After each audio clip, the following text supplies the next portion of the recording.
when I see the question, I have to like think about it. It's like when you're a kid and like you have to think about left is the L and right is Yes. the one that doesn't make an L. It's like you have to, like once you think about it, you get it.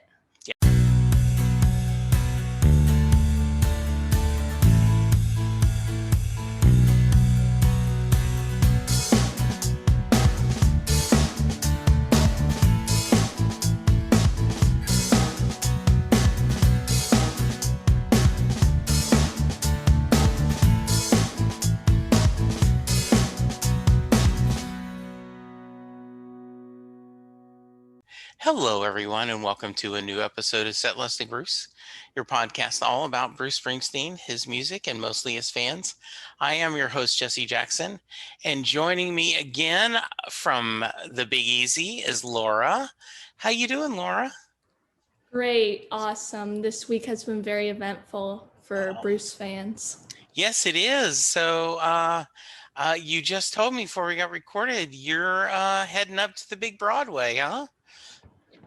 Yep, July 17th That's good. Now, did you see it on the original run on Netflix, on but Netflix, not but not in in person? person. Oh, it's going to be so great. You're going to just love it.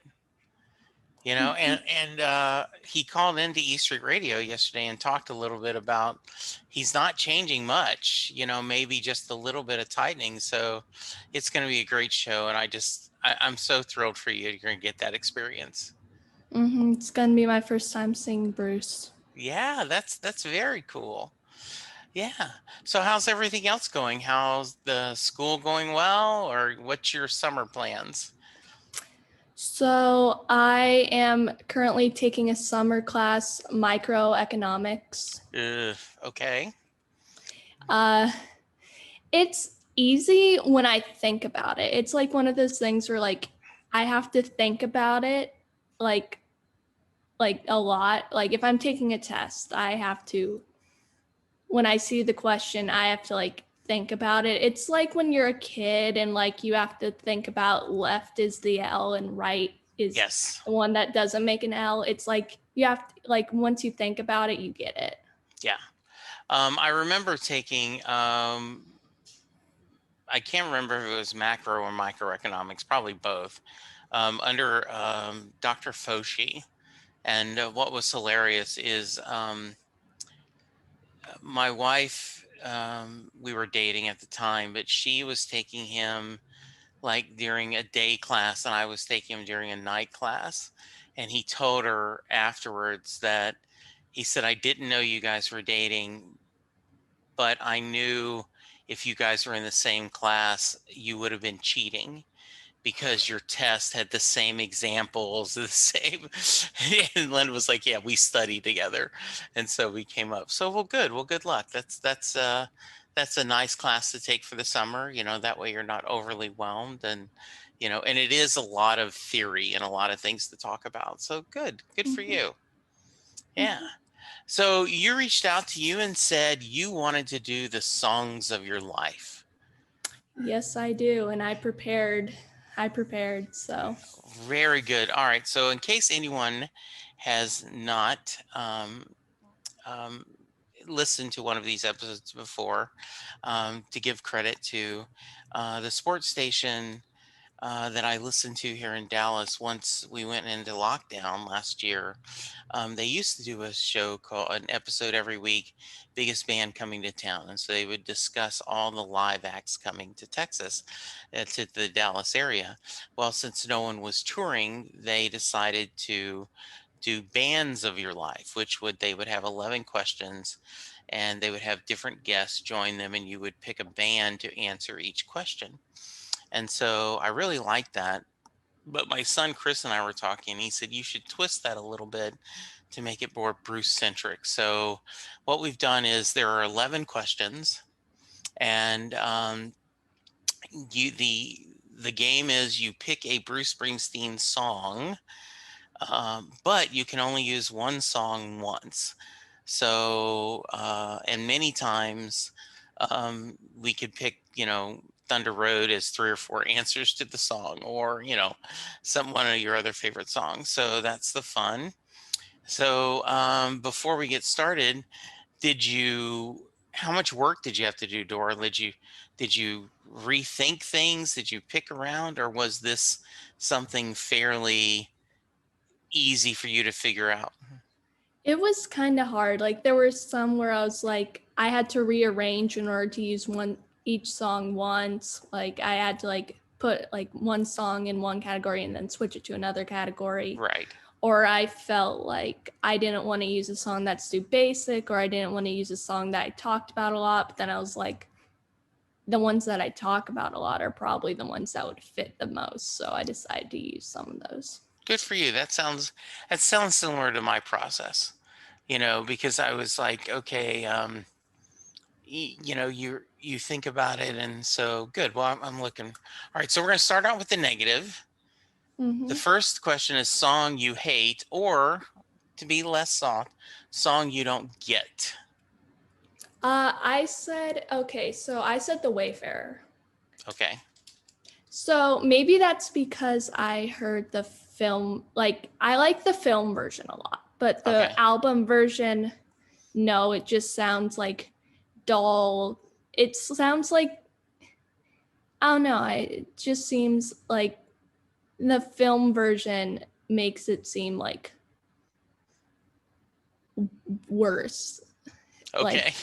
Like the album makes the album version seem worse. It just seems like the intro seems like dull, and then there are parts where I'm like, is Bruce out of tune?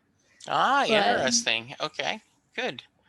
Well, like it sounds like some sort of dissonant to yeah, me. and it's kind of nice too, right? You're kind of having your both, like, oh, on the film live version, I really like with the band, but just the studio version leaves you a little cold. All right, well, Mm-hmm. let's move on to the next, not quite as negative, but song that you think is overrated. I said Hungry Heart. Ah, okay. His kind of first big hit. Mm-hmm. Okay. Any, Uh, go ahead. Tell me a little bit I why that. it's like when I first heard it, it didn't really sound like Bruce. Like I could Hmm. hear Bruce in it, but it just didn't really sound like Bruce. I just feel like he has a lot better songs, Hmm. and it's considered a hit. Like the non-Bruce fans and then the zealous Bruce fans like both like it, and I'm Yeah. just like, it's just not one that I listen to a lot, and his voice sounds different and the lyrics aren't that deep. Okay. I like that. All right. Good answer. All right. So let's flip the coin. What is a song you think is underappreciated? I said Hitchhiking. Ah, okay. I think it's a good opener to Hmm. Western Stars. I've the only time I've ever heard it on E Street Radio was when my dad requested it for me on my birthday. Okay. For because that was my favorite song off the Western Stars album. I'm pretty sure it is. And I just never hear it talked about in like Springsteen conversations. And I I, feel like it should. I don't think it does get that. And it is a really good way to start the album and even the film. I just think that really kicks off the band well. So that's a good choice. All right. Song that you love. This one I tried to be less basic for. I said The Iceman. Oh, very obscure. Hmm. Yeah, it just it like uses lyrics that are similar to Badlands, Right. and it just seems, and like the slower version, it's like slowed down and it feels vulnerable. So Hmm. that's why I like it. It's one of my favorite songs off of Tracks. Yeah, and I know, that time, I'm drawing a blank on where it was, right? I think it was Charlotte, right, where he opened with it, and just the internet went crazy. Like, what? I can't believe, because it's so rare that he plays that. So that's pretty cool. All right, Mhm. song you can listen to over and over again. This one was a hard one to pick, but I Right. chose Lost in the Flood. Oh, okay. I like the I like the like orchestration and the lyrics and the storytelling. Sure. And it's catchy. Hmm. You're going pretty deep. I'm very impressed, Laura. I mean, you're going deep into his catalog. Very nice. I think Lost in the Flood is a great choice. All right, song that made you fall in love with Bruce. Born in the USA.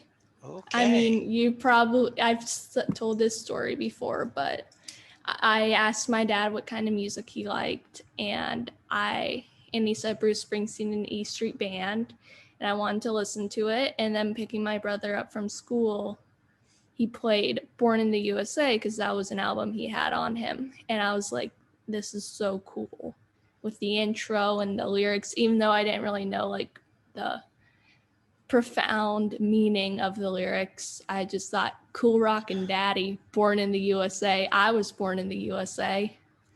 And then the intro. Well, and you've talked about that in the earlier episode. And by the way, this is the third time Laura's joined us. She a solo one. She was on her friendship episode where her and her good friend joined us, and so this one. So yeah, you've shared that story of just hearing that and loving that line, "Cool Rockin' Daddy." So that's I'm not surprised about that. That's a good choice. All right, song that changed your life. I picked Thunder Road. Okay. And it helped me with my hardest times. If you listen to that one lyric by Ted Canova, I did a whole episode devoted to It's a Town Full of Losers. Right. And it made me feel like no one is above me. I'm not above anyone. Who am I trying to impress? Why am I trying so hard to impress people? And like when I was going through these hard times, I just like put on my headphones and listen to Thunder Road. And like it was so captivating. So I wanted to tell you, I'm going to take a break for a minute. Talk to me about recording with Ted. Isn't he just wonderful? I liked it. I mean, I was nervous a bit, but it got better. And it was kind of harder to record because I had a noise machine going on and I had to use like hold my phone, and sometimes my hand trembles and I like had to hold it up like this. Yes. So that made me nervous. He records a little bit different than like you and I. Like I do the Zoom, but he does it, where you record it off your phone and then you transfer which makes for a good sound, but it is a little awkward. I had the same problem when I was doing mine. Is you start because I move my hands like when I talk, so I'm doing this and like no, Jesse, up. So yeah, I'm glad you mentioned that. So that's great. I love the episode, and by the way, if you guys listeners, if you are not going to Ted's that one lyric, you're missing out. It's a wonderful podcast that comes out weekly, and it is all about Bruce Springsteen and picking one lyric. So a lot of fun. All right, let's move on. Song that surprised you. Reno. Okay. Maybe because I was a little bit younger listening to it, but Sure. just the lyrics shocked me, and they were just like, so like, you could like, it's kind of sexual-ish. And yes, it's very sexual. Yeah, that's why it surprised naughty, me. right? Yes. I was like, the first time I listened to it, I was like, dang, I didn't know Bruce would do that or go into that much detail. Yeah. Well, in the story, right? Like, Starbucks was going to have Devils and Dust, but then because of that song, they felt like they couldn't. And it is a very mature song, and it is. It's a good song. It's a strong song about loneliness and trying to find each other, but yeah, it is pretty explicit. So. Yeah, that surprised. Like I was listening to the album like sophomore, freshman year of high school, and I remember that song. I was like, whoa, that surprised me. And I don't know. It's not that like I'm that I'm like this little kid that's like grossed out by everything. Right. But it was just different. And I like didn't know Bruce would ever or could ever go into that much explicit detail. And it is kind of funny, right? Hey, Dad, what does he mean? Right? Like, if you're a younger Springsteen fan, like, hey, Dad, what's this? Oh, let's skip this song. Yes, we don't want to have this talk now. So, absolutely, excellent choice. All right, song that is a guilty pleasure. I chose I'm on Fire. Oh, okay.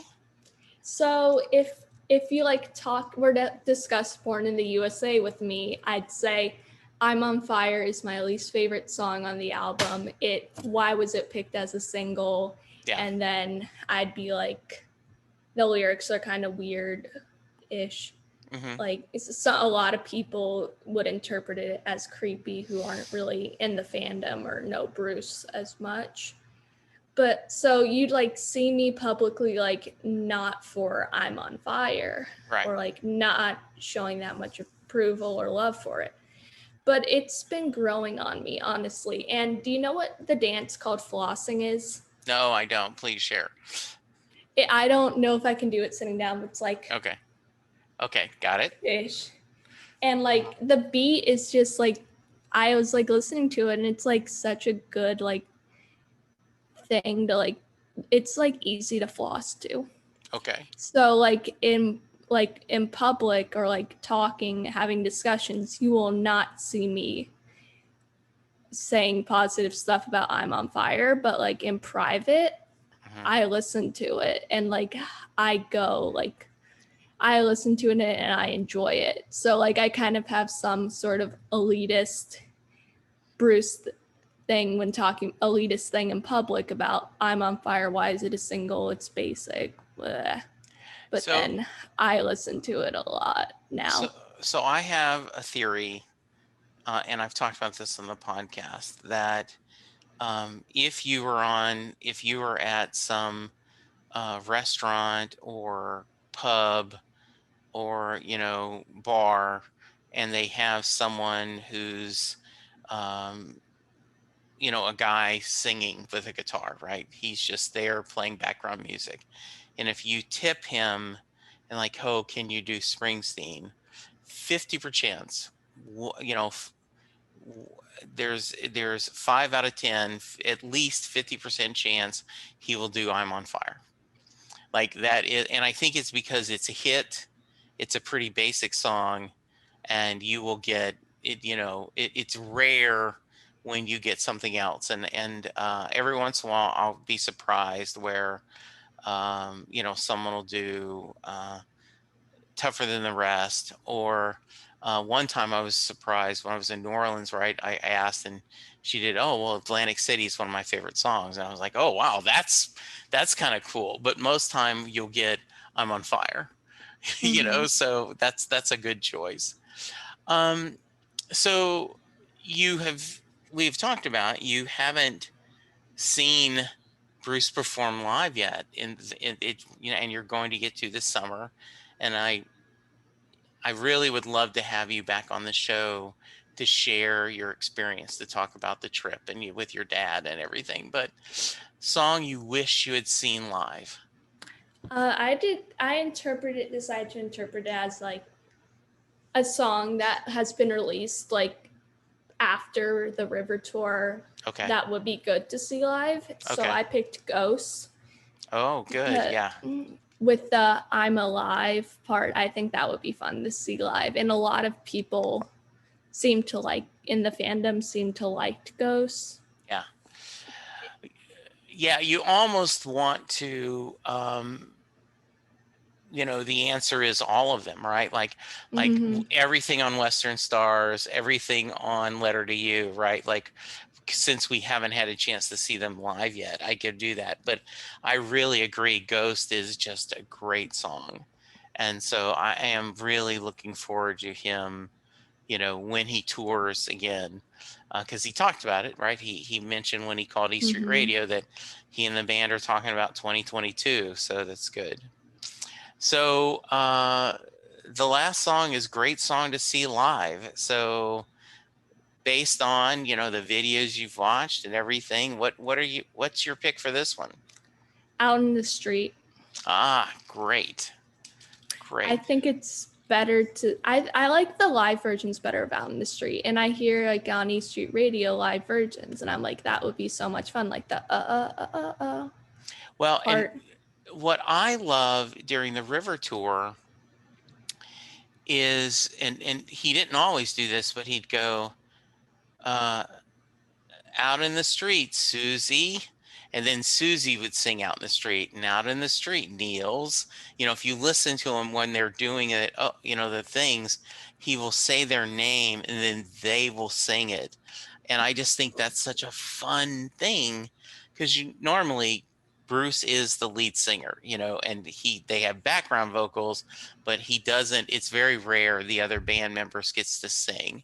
So yeah, I love Out in the Street. It's one of my favorite songs. I think that's a great choice. And it also talks about like looking forward for the weekend, and it's like the getting past the work and having fun. Yeah, I've told this story multiple times, Laura, but my son says that that is one of his favorite songs, and he said that there's a line, and on Monday when the foreman calls time, I've already got Friday on my mind. And Chris said that he says, I don't care if you're a CEO of a company or the lowest guy working in the stock room, stocking shelves, on Monday morning, everyone is thinking about Friday night. And Mm-hmm. so I think that's just a great choice and a great lyric. That's Mm-hmm. good. So these great choices. I love Thank this. you. This is good, just really diverse and really things. Is there any songs you wish you could have found a way to put in there? Were there favorites that you've thought about and just didn't make your cut? I wanted to put Atlantic City or Meeting Across the River Yeah. somewhere. hmm Yeah, I could see that. Those are both great choices. Mm-hmm. So, what are you most excited about on seeing on Broadway? Just seeing Bruce in general. I haven't Yeah, really thought about it beyond. I'm gonna see Bruce. yeah. I'm gonna see Bruce perform. Now, are you planning to try to get there early or stay afterwards and shake his hand, or is it enough just going to the show? It's enough just going to show. I mean, I can try. I didn't think that he would be doing that because of COVID. Yeah. Oh, But that's a good do point. you, He may not be. Yeah. do you think he will? I don't know. Now that I think about it, he may not. He may not have that, meet and greet that he was, because people would line up and go. When I went, I thought the same thing. I was like, it's enough for me. I'm not going to get there several hours early. I'm just going to go, and I just was enough to see the show. So that's just so exciting. Are you guys doing anything else when you're in New York, or just flying in, going to the show, and flying out? We're arriving. The show's on a Saturday, and we're arriving on this Saturday. Okay. Then we're leaving on Sunday. Okay. So probably not. That's how I did it too. I hope, I don't know if there's time, but I know that Donna would love to meet you in person. So I was lucky enough. Bella Pori met me for dinner beforehand. There was a during the Walter Kerr, there was a restaurant right across the street, and she met me there, and we got to eat dinner together, which made it kind of special that I got to meet one of my online, friends. So you and your dad are going to have such a great time, and I Mm-hmm. can't wait to have you back on and you tell the experience. Mm-hmm. Good. Thank you. So, any other final thoughts you want to share? I don't think so. Okay. Well, Laura, as always, I appreciate your fandom.